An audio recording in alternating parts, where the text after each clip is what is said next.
General science का question आपके MP JEE MP police के एग्जाम के लिए बहुत ही इंपॉर्टेंट है। खासकर दोस्तों अगर आप एमपी जेईई का एग्जाम देने जा रहे हैं तो इन क्वेश्चन को जरूर पढ़ लें, क्योंकि दोस्तों यहाँ पर वही क्वेश्चन आपके लिए लाए जा रहे हैं जो आपके पहले व्यापम के एग्जाम में आ चुके हैं, चाहे वह जेईई का एग्जाम हो चाहे पुलिस का एग्जाम। क्योंकि व्यापम में एक चीज़ रहती है कि आपका जो 12th लेवल के जो एग्ज़ाम होते हैं दोस्तों, जैसे एमपी पुलिस का हो गया, एमपी फॉरेस्ट गार्ड का, एमपी पटवारी का हो गया, एमपी जेईई, ये जो क्वेश्चन रहते हैं दोस्तों ये सर्कुलेट होते रहते हैं कि एमपी जेईई का क्वेश्चन आपको पुलिस में भी देखने को मिल जाएगा। तो दोस्तों व्यापम में अगर 12th लेवल का कोई भी एग्ज़ाम है तो उसके क्वेश्चन आपको यहाँ पर एक दूसरे एग्ज़ाम में देखने को मिल जाते हैं। तो दोस्तों हमने वो भी कवर किए हैं, साथ में आपके जो एमपी जेईई में इंपॉर्टेंट क्वेश्चन है जो आने की ज़्यादा से ज़्यादा संभावना है वो भी हमने कवर किए हैं। तो दोस्तों यहाँ पर हम पूरा कंप्लीट आपको वीडियो लाए हैं दोस्तों, और आपको बता दें ये आपका 22वां वीडियो होगा।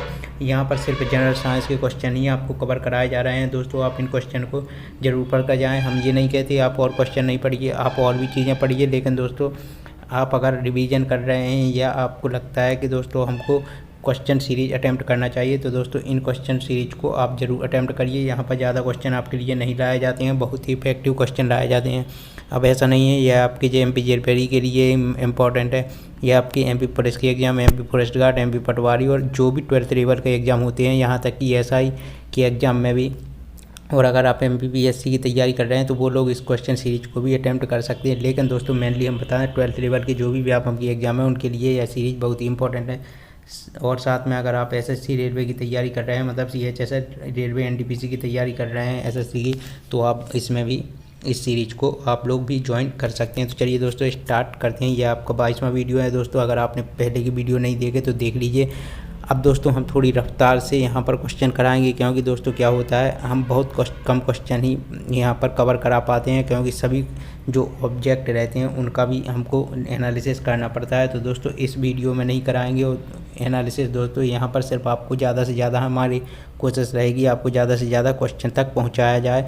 अब दोस्तों आपका काम है कि दोस्तों जो आपके ऑब्जेक्ट रहते हैं दोस्तों, जो आपको लगे, हम यहाँ पर आपको बता दें कि जो ऑब्जेक्ट आपके लिए इंपॉर्टेंट होगा वो तो हम यहाँ पर बता देंगे, और आपको उसको अपनी बुक में भी प्रेफर करके चलना है। क्योंकि दोस्तों आपको बता दें क्वेश्चन आपको इस प्रकार से नहीं पढ़ना है। अगर आप क्वेश्चन पढ़ रहे हैं दोस्तों तो उसमें जो आपको 4 ऑब्जेक्ट मिलते हैं दोस्तों उनके बारे में भी सही एनालिसिस, मतलब उनके बारे में भी आपको पढ़ना बहुत ज़रूरी।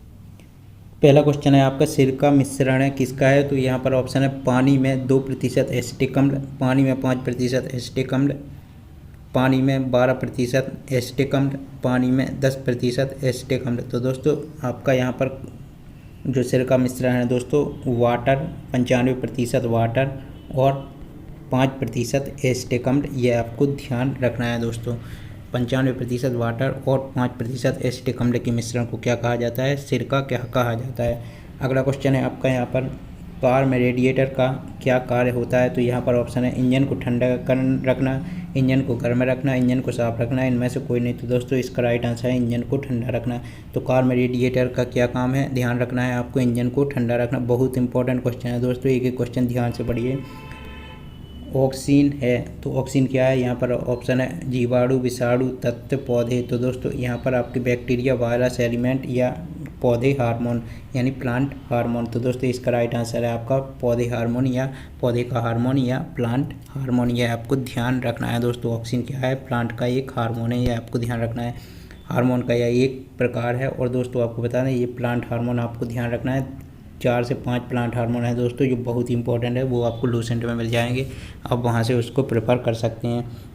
और दोस्तों आपको अपने जो मनुष्य में जो हार्मोन पाए जाते हैं उनके क्या काम रहते हैं दोस्तों, ये भी पढ़ लीजिए। आजकल हार्मोन के बहुत ज़्यादा क्वेश्चन रिपीट होते हैं। अगला क्वेश्चन है आपका यहाँ पर किस प्रकार के ऊतक घाव भरने में सहायक होता है, तो यहाँ पर ऑप्शन है संयोजी ऊतक यानी कनेक्टिव टिश्यू और वसामय ऊतक यानी सेबेसियस टिश्यू, तंत्रिकीय ऊतक यानी नर्व टिश्यू, यहाँ पर आपका गलत लगा, इपिथीलियमी ऊतक यानी आपका क्या हो गया दोस्तों, इपिथीलियल टिश्यू। तो दोस्तों ये आपको ध्यान रखना है दोस्तों, इनके इंग्लिश नाम ही आप ध्यान रखिए। इपिथीलियल टिश्यू, इपिथीलियमी टिश्यू को क्या कहते हैं, इपिथीलियल टिश्यू कहते हैं। तंत्रिकीय ऊतक को नर्व टिश्यू कहते हैं, वसामय ऊतक को सेबेसियस टिश्यू कहते हैं, और आपका संयोजी ऊतक को कनेक्टिव टिश्यू बोलते हैं। तो यहाँ पर इसका राइट आंसर है आपका घाव भरने में सहायक होता है वह है एपिथेलियल टिश्यू। ये आपको ध्यान रखना है दोस्तों। ऊतक आप जरूर पढ़ लीजिए दोस्तों। और दोस्तों आप एनिमल ऊतक और प्लांट ऊतक दोनों को पढ़ लीजिए दोस्तों बहुत अच्छे से, क्योंकि दोस्तों ऊतक हो गया आपका आजकल जो ज़्यादातर रिपीट होता है, टिश्यू हो गए, हार्मोन हो गए, ये चीज़ें ज़्यादा रिपीट होने लगी हैं, तो आप इनको पढ़ लीजिए। अगला क्वेश्चन है आपका यहाँ पर HIV में सबसे पहले शरीर के किस तंत्र यानी सिस्टम पर हमला होता है? तो यहाँ पर ऑप्शन है आपका हृदय संबंधी, इम्यून, श्वसन, प्रजनन। तो दोस्तों इसका आपको इसका पहले आपको बता दें दोस्तों, जो HIV वायरस है इससे एक बहुत ही गंभीर बीमारी होती है, वह है दोस्तों एड्स। पूछा जाता है कि एड्स किस वायरस से होता है? तो HIV वायरस से होता है। और दोस्तों इसमें आपका सबसे पहले शरीर का इम्यून सिस्टम प्रभावित होता है। तो इम्यून सिस्टम पर सबसे पहले यह हमला करती है, यह प्रभावित करती है, यानी हमारी प्रतिरक्षा प्रणाली जो है दोस्तों उस पर अटैक करती है सबसे पहले HIV वायरस। तो यह आपको ध्यान रखना है। बीमारी कौन सी होती है दोस्तों? एड्स होती है, यह आपको ध्यान रखना है। अगला क्वेश्चन है आपका यहाँ पर 1 GB के बराबर है? तो यहाँ पर ऑप्शन है 1000 MB, 1024 MB, 1024 KB, 1256 KB। तो इसका राइट आंसर है आपका 1024 MB। जी हाँ दोस्तों, आपका जो 1 GB है वह 1024 MB के बराबर होता है दोस्तों। और उसी प्रकार दोस्तों आपका 1 MB जो है वह 1024 KB के बराबर होता है, ये आपको ध्यान रखना है। अगला क्वेश्चन है आपका यहाँ पर पेड़ों की तना पर रहने वाले जीवों को क्या कहा जाता है? तो यहाँ पर ऑप्शन है वानस्पतिक यानी आर्बोरियल, उभयचर यानी एम्फीबियस, जलीय यानी एक्वाटिक। इनमें से कोई नहीं। तो दोस्तों इसका राइट आंसर है आर्बोरियल। जी हाँ दोस्तों, पेड़ों की तना पर रहने वाले जीवों को आर्बोरियल कहा जाता है, ये आपको ध्यान रखना है, यानी वानस्पतिक कहा जाता है, आर्बोरियल या वानस्पतिक कहा जाता है। अगला क्वेश्चन है आपका पौधे के किस भाग से कॉफ़ी प्राप्त करते हैं? तो दोस्तों आपको ध्यान रखना है, कॉफ़ी को जो है दोस्तों वह पौधे के किस भाग से प्राप्त किया जाता है? तो यहाँ पर ऑप्शन है आपका बीजों से, पुष्पों से, पत्तियों से। इनमें से कोई नहीं। तो इसका राइट आंसर है दोस्तों आपका वह है बीजों से। जी हाँ दोस्तों, सीड्स से आपकी कॉफ़ी प्राप्त की जाती है, ये आपको ध्यान रखना है दोस्तों। आपकी इंग्लिश के लिए एक अच्छा क्वेश्चन बताया दोस्तों, कॉफ़ी की आपको ये स्पेलिंग ध्यान रखना है, क्योंकि दोस्तों काफ़ी ज़्यादा पूछी जाती है और आपके व्यापम के एग्जाम में भी कई बार पूछी गई है। कॉपी हो गई, ग्रामर हो गई, इन चीज़ों की स्पेलिंग आपको आनी चाहिए। तो दोस्तों आपका यहाँ पर राइट आंसर है दोस्तों बीजों से। जी हाँ। अगला क्वेश्चन है आपका यहाँ पर खाद्य पदार्थों का पौधों में स्थानांतरण का मुख्य रूप कौन सा है? तो यहाँ पर ऑप्शन है शर्करा यानी ग्लूकोज, स्टार्च, सुक्रोज, प्रोटीन।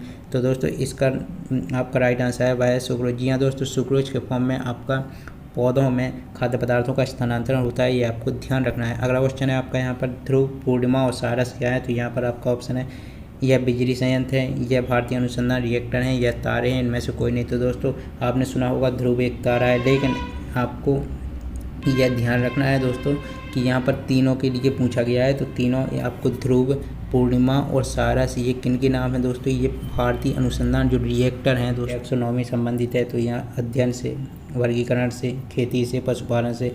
तो टैक्सोनॉमी आपकी वर्गीकरण यानी क्लासिफिकेशन से संबंधित है, ये आपको ध्यान रखना है दोस्तों। अगला क्वेश्चन है आपका यहाँ पर गैंग क्या होता है? तो यहाँ पर ऑप्शन है एक प्रकार का खनिज, पृथ्वी से उत्पादित खनिज अयस्कों में अशुद्धियाँ, एक प्रकार का प्राणी, एक प्रकार की वनस्पति। तो दोस्तों इसका राइट आंसर है आपका पृथ्वी से उत्पादित खनिज अयस्कों में उपस्थित अशुद्धियाँ, इनको क्या बोला जाता है दोस्तों? गैंग बोला जाता है, ये आपको ध्यान रखना है।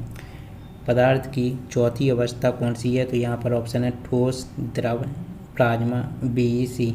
तो दोस्तों इसका राइट आंसर है आपका प्लाज्मा। जी हाँ दोस्तों, ठोस, द्रव, गैस आपको पता है दोस्तों। और चौथी अवस्था पदार्थ की दोस्तों कौन सी है? वह है प्लाज्मा। अगला क्वेश्चन है आपका यहाँ पर 32 डिग्री फ़ारेनहाइट तापमान का सेल्सियस में क्या मान होगा? तो दोस्तों मैंने आपको 2 दिन पहले फार्मूला भी इसका बताया था। तो यहाँ पर ऑप्शन है 0 degree centigrade, 100 degree centigrade, 5 degree centigrade, 15 degree centigrade. इसका राइट आंसर है आपका यहाँ पर 0 डिग्री सेंटीग्रेड। जी हाँ दोस्तों, 32 डिग्री फ़ारेनहाइट तापमान का सेल्सियस में अगर मान निकाला जाए तो दोस्तों 0 डिग्री सेंटीग्रेड होगा।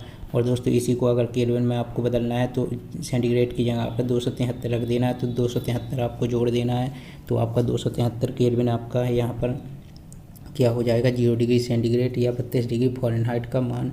और यहाँ पर आपको बता दें जो पूछा जाता है कि जल का बॉइलिंग पॉइंट क्या होता है या फिर जल कितने डिग्री सेंटीग्रेड पर उबलता है, तो दोस्तों यह 100 डिग्री सेंटीग्रेड पर उबलता है। और यहाँ पर आपको मैंने बताया था कि 4 डिग्री सेंटीग्रेड पर जल का घनत्व सर्वाधिक होता है, ये आपको ध्यान रखना है।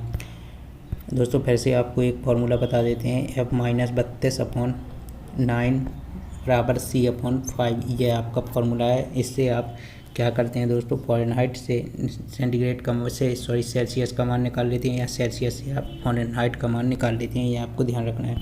अगला क्वेश्चन है आपका यहाँ पर, एंटीमन का प्रतीक क्या है? तो यहाँ पर ऑप्शन है आपका, यहाँ पर दोस्तों करेक्ट कर देना, एंटीमनी का प्रतीक क्या है दोस्तों, यानी एंटीमनी का सिंबल क्या है? तो यहाँ पर आपका ऑप्शन है AGAUATSB। तो दोस्तों इसका राइट आंसर है आपका SB। जी हाँ दोस्तों, SB को क्या बोला जाता है दोस्तों, एंटीमनी बोला जाता है।